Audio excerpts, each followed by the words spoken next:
Karen harassed a food courier over delay she refused to tip. Now she's fined and banned. Have you ever wondered how far someone's entitlement can push them before it all comes crashing down? The street was alive with the hum of evening traffic in downtown San Francisco, horns blaring and lights flickering as the city settled into its nightly rhythm. Outside a sleek apartment building, a food courier named Miguel stood frozen, delivery bag in hand, his jaw tight. He'd just climbed 3 flights of stairs twice because the customer, a woman named Karen Ellison, had demanded he bring her order directly to her door. The app's instructions were clear: leave it at the lobby. But Karen wasn't having it. "You're late," she snapped, her voice piercing the quiet hallway as she flung open her door. Her yoga pants and designer sunglasses screamed privilege, but her tone was pure venom. Miguel, a single dad who'd been on his moped for 10 hours, tried to explain. Traffic, a flat tire. The app's glitchy GPS. Karen didn't care. She snatched the bag, checked the contents, and sneered, "No tip for you. You're lucky I don't report you for this." Miguel's heart sank.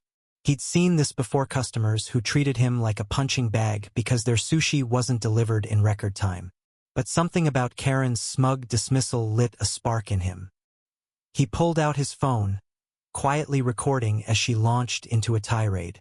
"People like you don't belong here," she spat, jabbing a finger at his chest. "You can't even do a simple job right."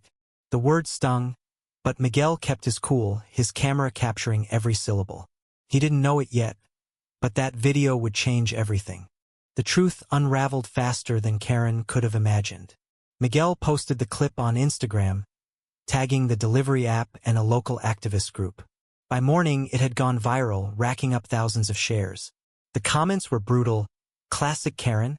She's harassing a worker over a $12 meal? But the real bombshell came when a stranger, a barista named Tasha, recognized Karen from her coffee shop tantrums. Tasha commented, "This is the same woman who screamed at me for not having oat milk last week. She threw a lid at me." The internet pounced, digging up Karen's history of complaints posts on Yelp, Reddit threads, even a neighborhood app where she'd ranted about incompetent service workers.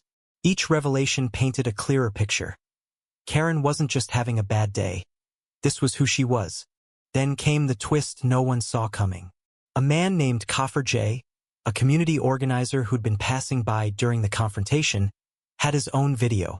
His footage showed Karen not just yelling but shoving Miguel's moped, nearly toppling it into the street. "You're a privileged white lady in yoga pants driving a Mercedes, harassing a working man trying to feed people," Coffer said calmly into his camera, his voice steady but scathing. The crowd behind him cheered, and the clip exploded online, shared by influencers and local news outlets alike. Karen's face was everywhere, her name trending for all the wrong reasons. The delivery app, facing public pressure, issued a statement. They were investigating. But the internet wasn't waiting. The confrontation reached its peak when Miguel's video caught the attention of a local lawyer, Elena Cruz, who specialized in workers' rights. She reached out to Miguel, offering pro bono help. Together, they filed a formal complaint with the delivery app and contacted the city's labor board. The evidence was undeniable. Karen's harassment wasn't just rude, it was a violation of local ordinances protecting gig workers from abuse. The app's terms of service also prohibited customers from threatening or intimidating couriers. Elena uncovered more.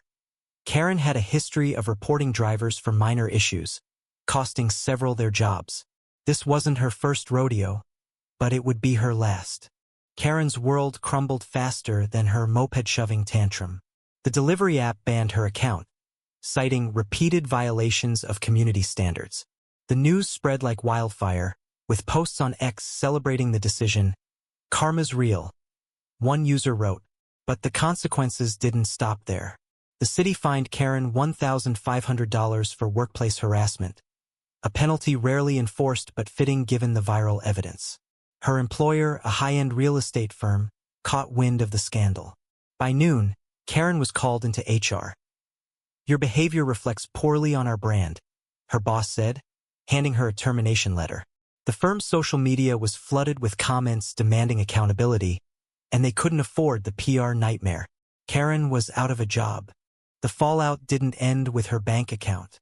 Karen's neighbors, who'd seen her posts on the community app, started avoiding her. The coffee shop she frequented put up a sign, "We reserve the right to refuse service."